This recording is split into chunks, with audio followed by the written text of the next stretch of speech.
was that lifelong dream. But they did auction it off last fall to an English gentleman for about 17 million. So hopefully, fairly soon we'll see some plans for what's going to happen in that historic building. So what do you guys suppose they built right next door to the old post office? The new post office. You guys played Password, smart group.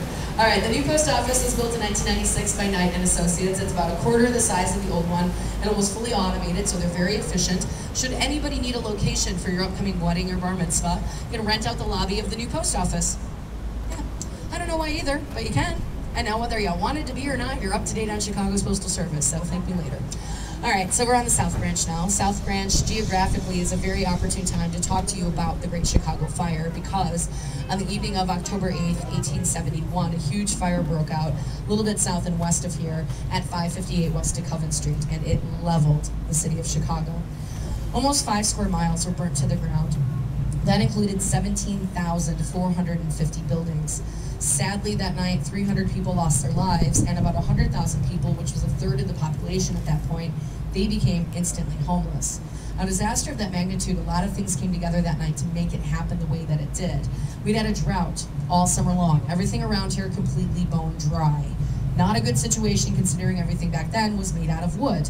Houses, sidewalks, boats lining both banks of the river, and to top it off, this used to be where most of the lumber yards were in town, so imagine big wooden buildings filled with yet more wood. Then you take into account human error. There used to be gentlemen that sat up in towers. They're called fire spotters. If they saw a fire start, they'd ring an alarm and send the firefighters in the appropriate direction. The guy that was working that night, bless his heart, he had worked the day before.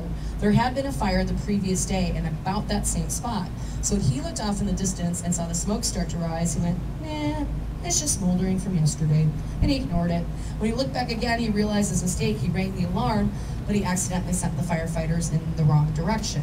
By the time they got back over here, it was too late. The fire was burning out of control, and a wind had kicked up just right to carry the fire across the river. It literally jumped the river, not once, but twice. That's how it was able to spread so far and cause $222 million worth of damage. That was 1871 money. That's a lot of cash. So this was a huge disaster, but here's the thing. We had a completely clean slate.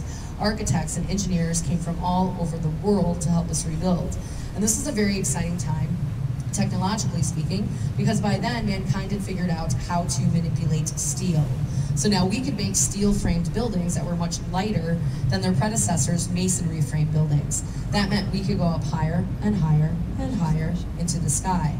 So Chicago is called the birthplace of the skyscraper because William LeBaron Jenney, he built the home insurance building here in 1885. It was the first building above 10 stories, and we just kept getting bigger and better and more spectacular from there.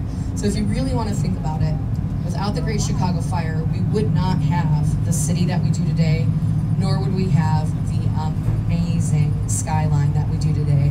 As we turn around here, you're going to get a great view of a very special part of that skyline. You've got the Sears Tower in the background there. Tallest building in Chicago. I refuse to call it the Willis Tower, so please don't start with me on that. There you go. I might lose my job, but I'll have my integrity.